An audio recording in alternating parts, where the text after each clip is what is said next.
sommes venus, nous sommes à Louosi, votre fief électoral. Après 10 ans de suite, vous avez été absent et nous avons vu laquelle vous a été réservé par la population. Et quelle est à ce moment votre nette impression à ce moment? Il n'y a aucune surprise pour moi. La sagesse Congo enseigne que Kangu, c'est-à-dire lengo ce qui veut dire que le peuple, c'est une pierre glissante. Si tu ne respectes pas sa volonté, tu ne deviendras jamais chef.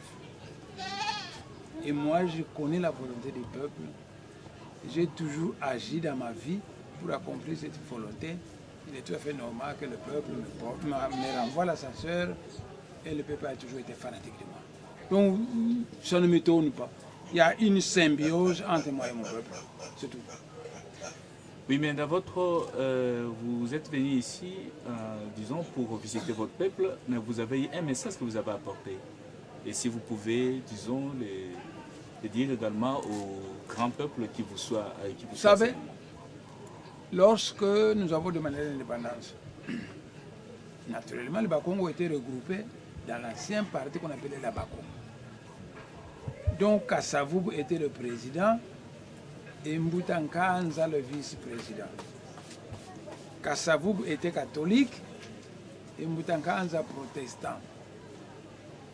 Et comme il était très chaud, un ordre est venu du pape. Ça a été envoyé chez les jésuites à Kisantou pour dire qu'ils rassemblaient les enfants catholiques du Bas-Fleuve et de la Lukaya. Isoler Thomas Kanza et tous ces protestants Manianga. Parce que nous ne voulons pas que le Congo indépendant soit un pays protestant. Donc il faut casser Mboutankanza. On a monté une cabale et on a cassé Mboutankanza. Malheureusement, Mboutankanza était pratiquement le général de la Bako. C'était le tison de feu qui brûlait au sein de la Bako. Aussitôt que Mboutankanza s'est retiré, la Bako s'est refroidie. Et la Bako n'a plus représenté quoi que ce soit. Nous avons une tradition Congo qui nous dit, je ne sais pas comment il faut dire ça en français, que quand vous avez frustré une grande personnalité, il faut relever sa tête. Vous Mbulansingu. Alors je suis venu, j'ai organisé la séance, nous vous Mbulansingu, Yamboutankanza. Et je suis venu apprendre au mien de faire très attention, de diaboliser gratuitement un personnage simplement par la volonté des autres. Parce que l'actuelle cabale, c'est une cabale de Balouba. Les Balouba pensent que nous devons prendre le pouvoir, mais pour prendre le pouvoir, c'est Atiti qui va nous aider à prendre le pouvoir. Pour ça, nous diabolisons tout politicien qui monte, de peur qu'il fasse de l'ombre à Yatchichi. On est glorifié que Tshisekedi, on diabolise tout politicien qui monte, de telle manière que Yatchichi peut aller à la présidence de recevoir de l'argent pour aller se faire soigner en Europe, pendant que moi je descends à la présidence invité par le président, qui n'y a absolument rien. Il faut lire ce qu'on écrit dans les tempêtes des tropiques, c'est scandaleux. Mais j'arrive à comprendre ce que ça signifie. J'ai voulu contenter ces gens qu'ils cessent d'être fanatiques de pareilles idées, parce que le fanatisme là les conduiront un jour à diaboliser Mboutankanza et finalement à diaboliser quelqu'un qui ne connaissent pas. Le monde ne me connaît pas, Imani. Beaucoup de gens se sont toujours dit, est-ce un savant, est-ce un prophète? Et moi souvent je leur réponds, ce n'est pas un savant et ce n'est pas un prophète. Véritablement, qui suis-je? Regarde la vérité. Je me révèle au monde aujourd'hui. Lorsque nous sommes arrivés en Afrique centrale, dans le lointain passé, que l'archange Mwanda Congo, notre roi divin, a décidé de créer le royaume du Congo. Il travaille avec 72 mages Bakongo. Et l'un de ces mages porté à ce moment-là le nom de Mavoembankosi. Mavoembankosi veut dire celui qui mate les lions. C'est un divin dictateur, un type dur. Il s'appelait à cette époque-là, parmi les 72 mages, Mavoembankosi. Alors, après la colonisation, quand Moëla Congo a vu le désordre que les Portugais ont introduit dans le royaume, que les Belges ont introduit, que la colonisation française a introduit, que Mobutu a introduit, que Moëla Congo a décidé qu'il faut envoyer parmi les 72 mages un pour redresser la situation du royaume du Congo dérangée par les colonialistes. Et ils ont décidé que qui ira, ils ont dit c'est Mavoembankosi, celui qui mate les lions, le divin dictateur. Alors, Mavoembankosi est descendu, l'âme de Mavoembankosi est descendue, il a pris un corps physique et on l'a appelé Mwandansemi. Donc, Mwandansemi, c'est un Kuluamoyo, un ancêtre vivant qui a participé à la fondation du Royaume du Congo. C'est pourquoi il connaît toutes ces choses sur le Royaume du Congo, parce qu'il était l'un des acteurs. Et aussi, j'ai apparu à Luozi en tant que Mavoembankosi, Mwandansemi, alias un ancêtre vivant, Kuluamoyo. Voilà, honorable, ça nous amène déjà un peu plus loin là-bas. Mais honorable, est-ce qu'aujourd'hui, c'était pour mettre fin à tous ces bobards qui a été dit à Kinshasa, que vous êtes aujourd'hui descendu, entre autres la mission, pour démontrer que vous êtes toujours populaire et que la population de Luozi vous apporte toujours? Vous savez, quand je suis en contact avec cette population, le rôle d'un guide politique éclairé, c'est de guider le peuple. Et chaque fois que je serai en contact avec ce peuple, je leur dirai, ne faites pas ça, ne suivez pas telle fois, voici la vérité. Ça veut dire que quand je suis en contact avec ce peuple, j'aborde simultanément plusieurs problèmes destinés à éclaircir la situation. Je leur ai expliqué que dans le monde entier, le monde démocratique, le président de la République ne fait que 2 mandats. Après le 2e mandat, il doit partir. Mais il va partir comment? Pas par un coup d'État, pas par une révolution, pas par des troubles, mais par des élections crédibles. Et j'ai démontré que dans tout pays du monde, seuls votent les citoyens du pays. Les étrangers ne votent pas. Donc si Emani va en Allemagne, le jour où les Allemands vont voter, Emani ne votera pas. Parce qu'il n'est pas allemand. Alors je me suis dit, c'est ça la véritable loi, seuls les citoyens du pays doivent voter. Les étrangers ne votent pas. C'est pas que dans notre pays, c'est plein d'étrangers. Des Ouest-Africains, des Cap-Verdiens, des Zambiens, tout le monde. Un pays où il n'y a jamais eu d'identification de la population pour dire qui est congolais et qui ne l'est pas. Je regrette Emani, ce n'est pas moi qui ai dit ça, mais un jour j'étais à Limité. Et j'entendais les gens de l'île épaisse chanter. Et qu'est-ce qu'ils disaient? Ils disaient que quand il reste un Burundais, il y a Titi Zongsen à Burundi. Ce n'est pas moi qui chantais, moi j'entendais. Et le général Raus, mais c'est un Zambien, ce n'est pas un Congolais, mais qui se prend maintenant pour un Congolais.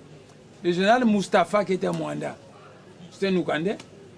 Je m'arrête là-bas, mais je vous dis qu'il y a beaucoup de gens qui ne sont pas des Congolais parce qu'il n'y a jamais eu d'identification de la population. Et en principe, on devrait pouvoir dire, nous les Congolais, nous voulons voter, mais nous sommes combien? D'où le recensement de la population. Il n'y a jamais eu de recensement de la population. Les jeunes qui, en 2011, avaient 17 ans, dans 5 ans, ils ont quel âge? Mais ils ne sont jamais enregistrés, donc ils ne vont plus voter.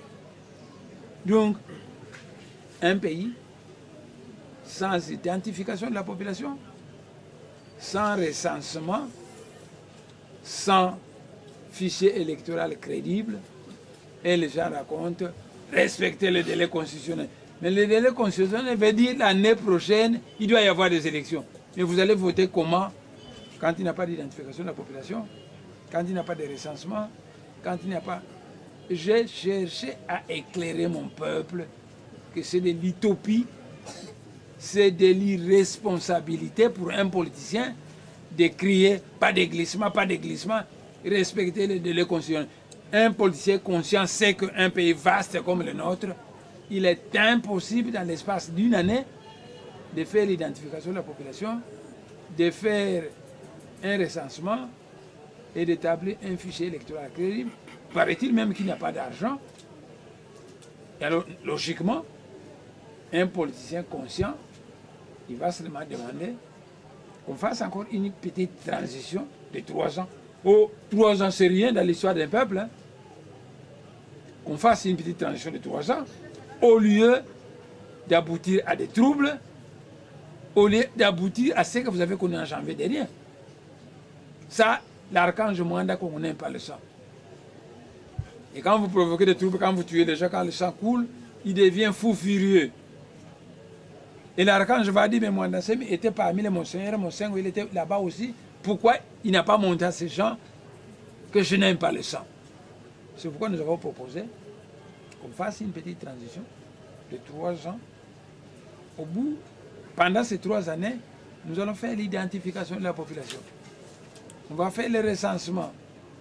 On va établir un fichier crédible et au finish, on va aux élections crédibles. Et puis, c'est depuis 2009 qu'ils ont fermé mon parti, qu'ils l'ont empêché de fonctionner. Moi, je n'ai donc pas réussi à implanter mon parti, rien que déjà dans le Congo central, dans le Bandundu, au Kasaï et partout. Les autres ont implanté leur parti et ils veulent nous pousser à aller aux élections. Si moi, je serais candidat à la présidence dans ces élections, qui vont faire ma propagande au Katanga? La cellule de mon parti du Katanga. Qui va faire ma propagande au Kivu? Mais de qui votiez membre de mon parti? Et oh, il s'est fait que mon parti qui a été fermé n'a pas eu le temps de s'implanter dans toutes les provinces. Résultat final, glissons tous ensemble, faisons une petite transition qui va me permettre moi aussi d'implanter mon parti. C'est simple. Merci honorable, nous allons glisser avec lui aussi. Glisser tous ensemble. Oui, voilà pour dire. Oui, honorable, Ouais. je veux parler de ce que beaucoup de gens disent. Ouais. Et je crois que ce sera une bonne occasion et légitime de vous poser cette question. Ouais. Vous êtes une énigme. Vous êtes Une énigme. une énigme. Ouais. Votre personnage inspire admiration pour les uns, crainte pour les autres, un flou pour d'autres encore. Ouais. Le combat que vous menez aujourd'hui, Ouais. il est politique ou spirituel? Vous savez, l'homme, pour moi, c'est l'archange Mwanda Congo qui enseigne ça aux initiés Congo, l'homme est un esprit vêtu d'un corps. Le corps est matériel, l'esprit est immatériel. Et l'archange Mwanda Congo apprend que par conséquent, l'homme doit avoir 2 dirigeants. Un dirigeant politique qui s'occupe de la matérialité de l'homme et un dirigeant spirituel. Vous savez, c'est la philosophie occidentale qui sépare la religion, la science et la politique. Mais la philosophie africaine ne sépare pas ces choses. D'ailleurs, il est écrit dans l'Apocalypse que quand le Christ reviendra, il sera roi et prêtre. Il sera roi, ça signifie qu'il fera la politique. Il sera prêtre, ça signifie qu'il fera la religion. Donc, la philosophie africaine ne sépare pas la religion, la science et la politique. Vous voyez, un chef coutumier africain, il est capable de tenir un discours politique quand il rassemble les gens du clan. Mais quand il voit que les choses continuent à ne pas marcher, ce chef coutumier est capable d'invoquer les ancêtres. Donc il cérémonie le culte des ancêtres. Ce chef coutumier, qui a apparu comme un chef politique, apparaît après comme un chef religieux qui cérémonie le culte des ancêtres. Ce qui fait que Né Mwanda Nsemi n'est pas un politicien ordinaire. C'est un politicien teinté de spiritualité. Donc vous ne me comprendrez jamais si vous n'embrassez pas les deux dimensions. Vous n'allez pas me comprendre parce que je suis tantôt spirituel, tantôt matériel. Merci honorable. Je vous ai suivi tout à l'heure, bien que je faisais un effort pour comprendre la langue dans laquelle vous vous exprimiez. Mais attendez, mon frère, vous savez, c'est le désordre de la colonisation. Le lingala n'est pas une langue de Bas-Congo. Le terroir, qu'est-ce que c'est la culture d'un peuple? La culture d'un peuple, c'est l'expression de l'âme de ce peuple dont sa langue est la culture est le véhicule principal. En d'autres termes, la culture Luba, c'est l'expression de l'âme du peuple Luba dont la langue Chiluba est le véhicule principal. La culture Congo est l'expression de l'âme du peuple Congo dont la langue Kikongo est le véhicule principal. Et dans tout pays du monde, à partir du moment que des gens allez en Europe, vous êtes en France, voyagez à 1500 km, vous êtes vers le Balkan. Donc pour nous les Baswahili qui viennent de 1500 km, c'est comme le Balkan. Comme les gens du Balkan qui débarquent en France. Les Balouba qui viennent de 1200 km, d'ici Lubumbashi c'est 2000 km. Les gens qui viennent à 2000 km. Et quand ils arrivent à Kinshasa, qui est une terre de Bas-Congo, quand vous arrivez en France, qui est une terre de Français, vous parlez le français. Sinon Jean-Marie Le Pen ne sera plus d'accord avec vous. Et vous arrivez à Kinshasa, vous parlez lingala. Les Baswahili parlent lingala, les Baluba parlent lingala, les Bangala parlent lingala. Simplement parce que c'est la langue de la colonisation. Et vous vous transformez en un vecteur de désordre culturel et linguistique. Naturellement, c'est pourquoi nous disons que l'unité de la RDC est une perte sèche pour le Bas-Congo. Je vais vous le démontrer. L'unité de la RDC conduit le Bas-Congo à perdre la langue Congo. Parce qu'avant la colonisation, on parlait Congo en Pumbu à Leopoldville, dans cet espace. Et puis est venu le Lingala, et tous les Kinois pour le moment parlent le Lingala. Pire encore, à force de dédouaner des voitures à Matadi et de parler Lingala en cours de route, le Lingala est parlé même dans nos villages. Sacrilège pour un initié Congo comme moi. Les Baluba parlent Lingala. Les Baswahili parlent Lingala à Kinshasa. Dans l'espace culturel Congo, les Bangala parlent Lingala. Conclusion, l'unité de la RDC égale la perte finale de la langue Congo. Les richesses naturelles qu'il y a sur un terroir, c'est une bénédiction de Dieu pour les fils de ce pays. Donc, le barrage de Zongo, c'est une bénédiction de Dieu pour le Bas-Congo. Le barrage d'Inga, c'est une bénédiction de Dieu pour le Bas-Congo. Le pétrole de Mwanda, c'est une bénédiction de Dieu pour le Bas-Congo. On instaure à Kinshasa un gouvernement. D'abord, dernièrement, vous avez préparé un gouvernement de l'argent union nationale. 48 ministres où vous allez ignorer le Bas-Congo. Vous voyez la provocation? Quand vous nous provoquez de cette façon, alors un grand initié Congo comme moi devient belliqueux. C'est dangereux qu'un initié devienne belliqueux parce que l'initié manipule des forces cosmiques inconnues des hommes. Donc nous sommes capables. Un initié est semblable à un militaire armé. Hein. Avec son arme, il est capable de faire beaucoup de choses. Et un initié il est capable. Et Allez à Inga, comptez le nombre de gens qui travaillent là-bas. Mais ce sont les Mingis là, les Bakongos sont à bout de doigts. Allez à Zongo, comptez le nombre de Bakongos qui travaillent à Zongo. Ce sont les Bangala, les Baswahili, tout ça qui travaillent. Allez à Mwanda, aux sociétés pétrolières. Ce sont des Molisso Jérôme, ce sont les noms de Kivu, ça, qui travaillent là-bas. Donc, l'unité de RDC égale une perte d'emploi pour le peuple Congo.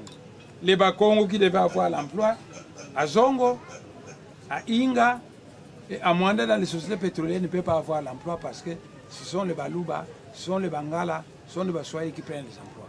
Donc, l'unité de la RDC égale perte d'emploi pour les Bakongo.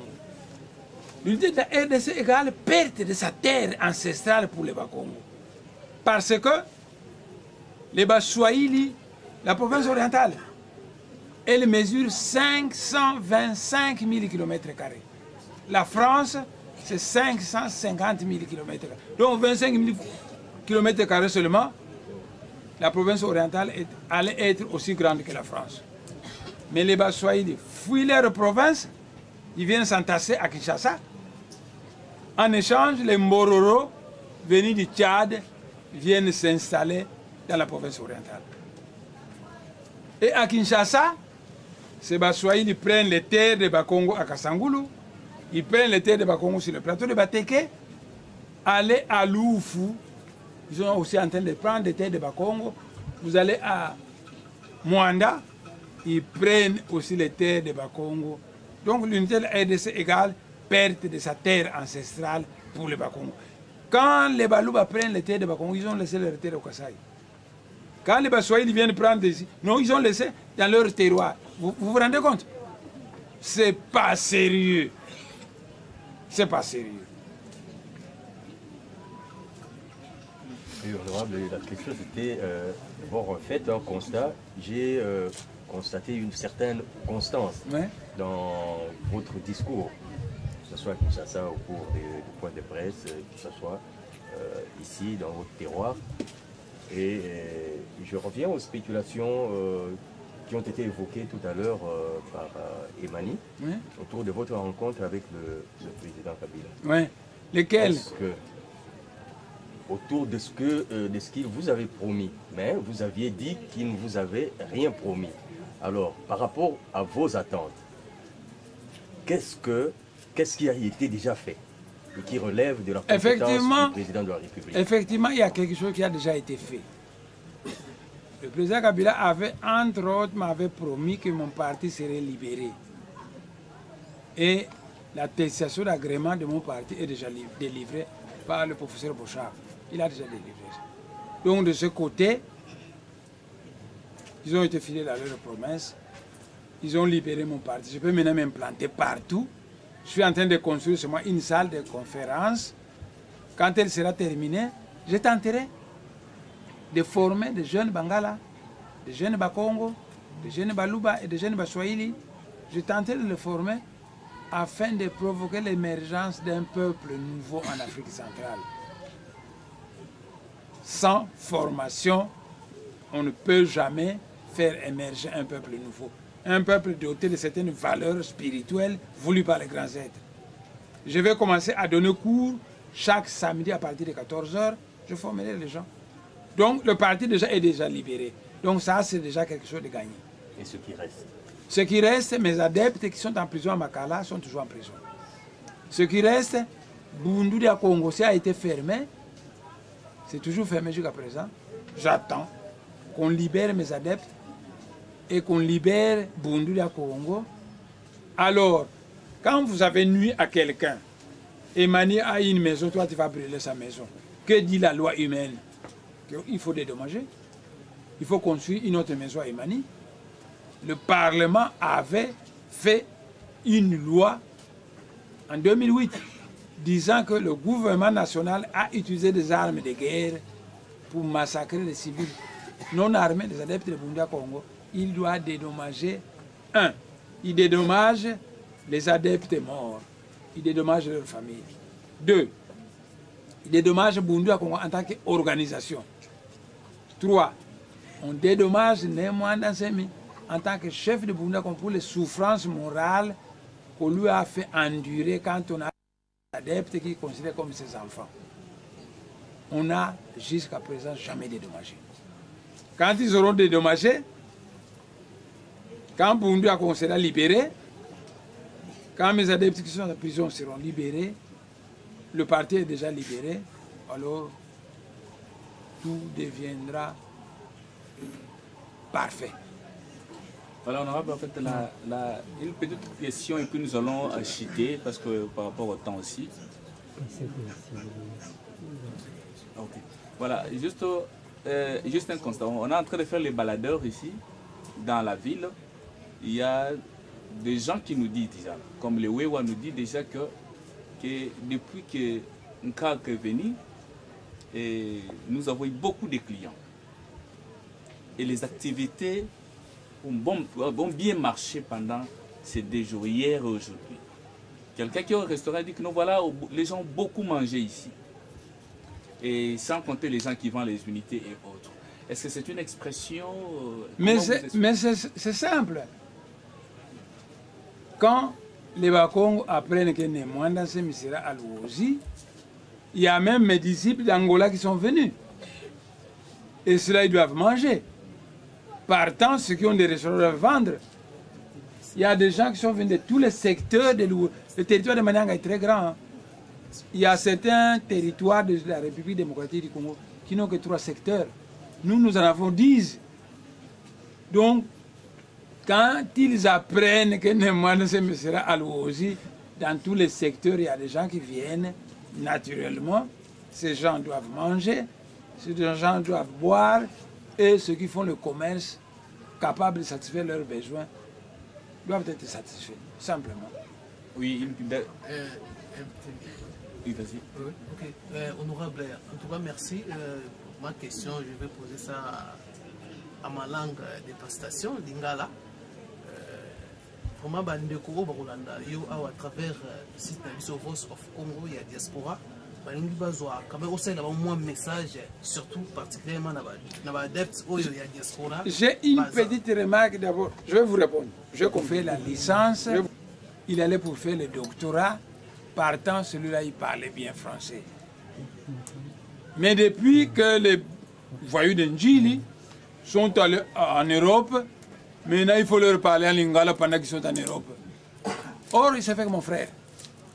Moi, je suis un politicien qui est prédestiné à avoir une envergure mondiale. Combien de gens dans le monde parlent le lingala? Donc, quand on m'interviewe en français, tout le monde me suit. Quand on m'interviewe en lingala, il n'y a que les gens du Congo et de l'Angola qui m'attendent. Mais, la deuxième chose que je tiens à vous faire remarquer, la diaspora ne m'aime pas. La diaspora aime Yachiti, mais il n'aime pas Némouanda Semi qui ne connaissent pas. Cette diaspora, ces rescapés d'Ampédousa, ne savent même pas que Némouanda Semi, c'est un Mukulu Moyo, un ancêtre vivant, à ne pas prendre à la légère. Et cette diaspora m'adresse des injures. Est-ce qu'ils sont conscients de ce que ça peut produire? C'est ça le problème. Donc cette diaspora veut que je m'endurcisse. Quand je me suis endurci, le régime a massacré mes disciples. Et moi, j'étais obligé de chercher des médicaments pour faire soigner les blessés. La diaspora ne m'a pas envoyé de l'argent. Quand je m'endurcis, le régime met mes adeptes en prison. Et chaque samedi, moi, je casque des sous. On va acheter de la nourriture pour une semaine qu'on a déposé à la prison de Makala. Ça fait 5 ans que je fais ça. Et la diaspora ne m'envoie pas un sou.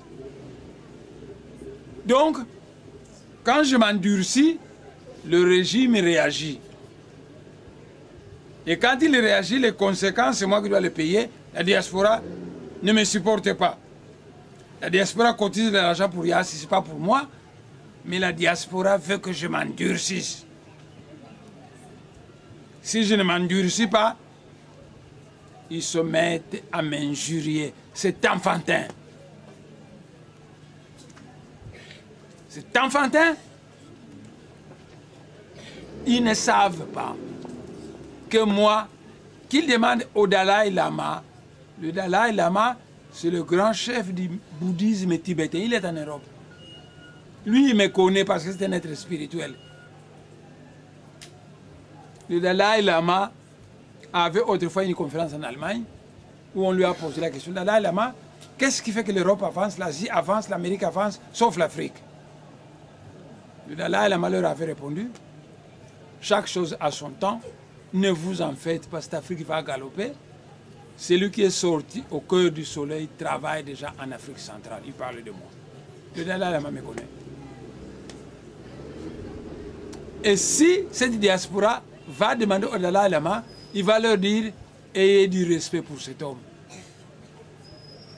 Donc cette diaspora qui m'injurie jour et nuit, elle ne sait pas que je suis plus grand que Yachichi, plus grand que Lumumba, plus grand que Kasavubu, Yamukolo, Alekibangu.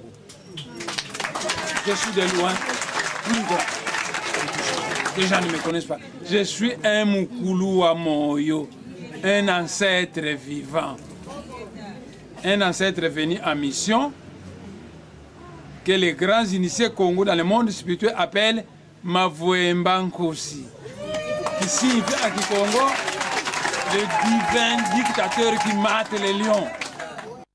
Le divin dictateur qui mate les lions. Je suis un divin dictateur qui mate les lions. Mais soyez heureux, n'est-ce pas? Vous avez besoin d'un président fort, non? Et si je pose ma candidature pour devenir président, vous aurez un président très fort comme moi. Un divin dictateur.